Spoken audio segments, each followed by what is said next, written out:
Hello friends, இன்றைக்கி பார்த்தீங்கன்னா ஒரு உண்மை நிகழ்ச்சி தான் சொல்ல போகிறேன். அடிக்கிற வெயில், கொளுத்துற வெயிலுங்க. நான் வெளியில் வந்து கோவில் போயிருந்தேன்.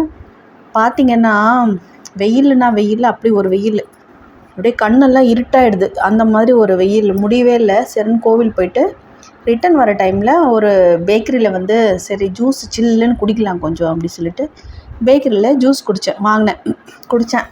என்ன ஃப்ளேவர் பார்த்திங்கன்னா butterscotch with milkshake அப்படின்னு சொல்லிட்டு. ஆனால் ரொம்ப சூப்பராக இருந்துச்சு. அதோடய விலை பார்த்திங்கன்னா வெறும் 90 ரூபா தான். சரிங்களா, பரவாயில்ல, கொடுக்குற காசுக்கு ஒர்த்தாக இருக்குது, சூப்பராக இருந்துச்சு. சரி, அதை விடுங்க. அப்புறம் என்னாச்சுன்னா, நான் ஜூஸ் குடிச்சிட்டு முடியலையா புஷ்ஷுன்னு சொல்லிட்டு இங்கே எங்கே நம்ம பார்த்துட்டு இப்படி குடிப்போம்ல, அப்படியே சடனாக அப்படி குடிக்கிறேன். பார்த்தா ஒரு அம்மா ஒரு கல் மேலே ஒரு மரத்துக்கிட்ட ஒரு கல் போட்டிருக்காங்க. அந்த கல்லுலேருந்து என்னையே பார்த்துக்கிட்டு இருந்தாங்க, படை பக்கத்துலேயே, அந்த பேக்கரி பக்கத்துலேயே. டக்குன்னு நான் பார்த்தோன்னா அவங்க அப்படியே கீழே குனிஞ்சிக்கிட்டாங்க. அகைன் பார்த்தீங்கன்னா அப்படி திரும்பி பார்த்துக்கிட்டே இருந்தாங்க. என்னை மட்டும் பார்க்கல, ஜூஸ் குடிக்கிற எல்லாரையும் அந்த கடையை பார்த்துக்கிட்டு இருந்தாங்க. எனக்கு ரொம்ப கஷ்டமாக இருந்தது. அந்த அம்மா பார்க்குறதுக்கு ரொம்ப வறுமையில் இருக்க மாதிரி இருந்தாங்க.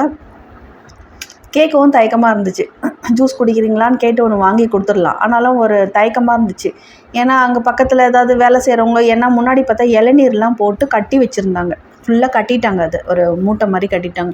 ஸோ இளநீர் விற்கிறவங்களா கூட இருக்கும். சிலவங்க வந்து அவங்களுக்கு அந்த தன்மானம் விட்டு கொடுக்காது. அப்புறம் நம்மளே திட்டுவாங்க, நான் கேட்டேனா அப்படி இப்படி சொல்லிவிடுவாங்களோன்னு பயந்துக்கிட்டு ஜூஸ் குடிச்சு முடிச்சுட்டு காசும் கொடுத்துட்டு அப்படியே கொஞ்சம் அவங்கள அப்சர்வ் பண்ணிக்கிட்டே இருந்தேன். அவங்க பார்த்தா அப்படியே ஜூஸ் கடைக்கு வரவங்களடையே பார்க்குறாங்க, அப்படியே குடிக்கிறத பார்க்குறேன். எனக்கு ரொம்ப மனசு கஷ்டமாக போயிடுச்சு. சரி, நான் வந்து தைரியத்தை வர வச்சுட்டு நேராக கிட்ட போயிட்டு கன்னடத்தில் கேட்டேன், ஜூஸ் குடித்தரா, ஜூஸ் பேக்கா நிம்கே அப்படின்னு. அவங்கள தமிழ்லையே இல்லை அப்படின்னாங்க. வேண்டாம்மா அப்படின்னாங்க. பரவாயில்ல, வாங்க பாட்டி. வேண்டாமான்னா தெரிஞ்சுட்டு தமிழ் தானே, வாங்க பாட்டி கொஞ்சம் குடிங்க பாட்டின்னா வேண்டான்றாங்க. 4-5 வாட்டி வேண்டான்ட்டாங்க. நான் விடவே இல்லை. வாங்கப்பா, இதில் என்ன இருக்குது, எங்கள் அம்மா மாதிரி நீங்கள் வாங்கன்னு கூடவே வந்துட்டு நின்றுட்டு இருந்தாங்க. என்ன பாட்டி, என்ன ஜூஸ் வேணும் சொல்லிட்டு, அவங்களுக்கு பார்க்க தெரியாது சொல்லிட்டு, லஸ்ஸி வேணுமா, ஜூஸ் மாதிரி வேணும்னா உன் இஷ்டமா எதனா வாங்கி கொடு சொல்லி இப்படி நிற்கிறாங்க. எல்லாருக்கும் நான் சொன்னேன், சரின்னு யோசனை பண்ணி நான் குடித்த ஜூஸே நல்லா இருந்துச்சுன்னு சொல்லி அதை இன்னொன்று ஆர்டர் பண்ணி அவங்க ஃபுல்லாக மிக்சியில் போட்டு எல்லாம் பண்ணி கொடுத்தோடனே என்ன பண்ணேன், அவங்க கையில் கொடுத்துட்டு குடிச்சிட்டு போங்க பாட்டி சரிங்களான்னு சொல்லிட்டு இருக்கிற 50 ரூபா கையில் காசு ஒரு 50 ரூபா கொடுத்துட்டேன். சரிங்களா, கொடுத்துட்டு நான் கேஷுவலாக வந்து குடிங்க பாட்டிங்கன்னா அவங்க குடித்தவங்க போல இருக்குது, வாங்கிக்கிட்டாங்க. அவ்வளோதான், நான் குடிக்கிறதெல்லாம் பார்க்கல, நான் வந்துட்டேன். அப்புறம் என்ன பண்ணேன், அது மெயின் ரோடை கிராஸ் பண்ணி அந்த சைடு போனால் தான் எனக்கு ஆட்டோ கிடைக்கும். மெயின் ரோடை கிராஸ் பண்ணி நிற்கிறேன். திடீர்னு யாரும் என்கிட்ட வந்து தொட்ட மருந்து பார்த்தா இந்த பாட்டி நிற்கிறாங்க. வந்து என் கையை பிடிச்சிட்டு கீழே குனியை பார்த்தாங்கங்க. எனக்கு தூக்கி வாரி போட்டுடுச்சு. அப்படியே இப்படி கையை பிடிச்சிட்டு தள்ளி போயிட்டேன். என்னம்மா, என்ன வேலை பண்ணுறீங்க நீங்கன்னா, ரொம்ப தேங்க்ஸ்மா. நான் சொன்னேன், என்ன பெருசாக பண்ணிட்டேன் உங்களுக்கு, அதோட விலையே 90 ரூபாங்கம்மா, நீங்கள் அப்படிலாம் ஃபீல் பண்ணாதீங்க. நான் குடித்தேன், நல்லா இருந்துச்சு, உங்களுக்கு கொடுக்கணுன்னு ஆசையாக இருந்துச்சு, வாங்கி கொடுத்தேன். நான் அப்படி தான் சொன்னேன் அவங்ககிட்ட, ஏன்னா அவங்க மனசு கஷ்டப்படக்கூடாதுன்னு. அப்படின்னு, இல்லைம்மா அந்த மனசு வரணும்ல சொன்னேன்.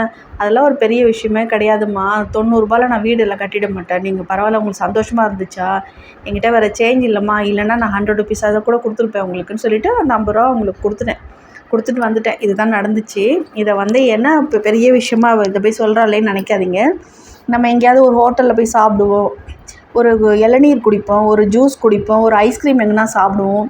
பார்த்திங்கன்னா நம்மளை அப்படியே வாட்ச் பண்ணிவிட்டு சில பாவம் ஏழைங்கள்லாம் அப்படியே நின்று வெளியிலேருந்து பார்ப்பாங்க. எப்படியாவது எல்லாருக்கும் ஒரு அனுபவம் உங்களுக்கு கிடச்சிதான் இருக்கும். சரிங்களா, அது ஒருத்தரோ 2 பேர் 10 பேருக்கு வாங்கி கொடுங்கன்னு சொல்ல, அந்த ஒருத்தரோ 2 பேரோ ஒரு இளநீர் எவ்வளோ 60 ரூபான்னு வச்சுக்கோங்க. மிஞ்சி போனால் ஒரு 60 ரூபா இல்லை 120 ரூபா ஒரு ஏழைங்களுக்கு செலவு பண்ணுறது பெரிய விஷயமே கிடையாது. நான் ஜூஸ் குடித்தேன், வெறும் 90 ரூபா. அந்த 90 ரூபாவை போய் நம்ம ஒருத்தருக்கு ஆசைப்பட்டவங்களுக்கு வாங்கி கொடுத்தது, அவங்க பார்த்திங்கன்னா அந்த ஜூஸே குடிச்சிருக்க மாட்டாங்க போல இருக்குங்க, பாவம். ஏன்னா ஒரு ஆஃப்டர் ஆல் ஒரு 90 ரூபா ஜூஸ்க்காக வந்து என் காலில் வந்து விழ வந்தாங்கன்னா அது எனக்கு ரொம்ப மனசை வந்து கஷ்டப்படுத்துச்சு.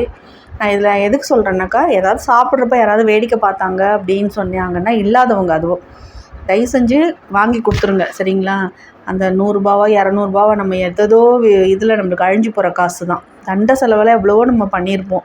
அதனால் ஒரு ஏழைங்களுக்கு வந்து நம்ம சாப்பாடு வாங்கி கொடுத்தோம், இல்லை டேஸ்ட்டாக ஏதாவது அவங்க சாப்பிடாத விஷயத்த, அவங்க வந்து இந்த பீஸாலாம் சாப்பிட்டே இருக்க மாட்டாங்க, ஐஸ்கிரீம் சாப்பிட்ருக்க மாட்டாங்க, இளநீர்லாம் குடிச்சே இருக்க மாட்டாங்க பாவம் லைஃப்பில் அவங்கெல்லாம். அதுக்கு ஏன் காசு வேஸ்ட் பண்ணணும் அப்படின்ட்டு. அந்த மாதிரி இருந்தால் தயவு செஞ்சு போட்டான்னு வாங்கி கொடுத்துருங்க. சரிங்களா, பசிக்கு உணவு வயிற்றுக்கு உணவில்லை என்றால் ஜெகத்தினே அழிப்போம் அப்படின்னு பாரதியார் அந்த காலத்திலே சொன்னார். அந்த அளவுக்கு கஷ்டம். இப்போ பசி இல்லைனாலும் வித்தியாசமான பொருள் நம்ம சாப்பிட்றத ஒருத்தர் ஏக்கத்தோடு பார்த்தாங்கன்னா தயவு செஞ்சு வாங்கி கொடுத்துருங்க. அதில் ஒன்றும் நம்ம வந்து வீட்டெல்லாம் கோட்டை கட்டிட மாட்டோம், இல்லை அழிஞ்சு போயிட மாட்டோம். சரிங்களா? அப்படி நம்ம செஞ்சாக்கா அவங்க மனசுக்கும் ஒரு சந்தோஷம், நமக்கும் செஞ்சோன்ற ஒரு சந்தோஷம் இருக்கும். அவ்வளோதான். இதுதான் சொல்லணும்னு ட்ரை பண்ணேன். இது வந்து இந்த கருத்து நான் சொல்கிற கருத்து பிடிச்சிருந்துச்சுனாக்கா எனக்கு மெசேஜ் பண்ணுங்கள். ஓகேவா? பாய்.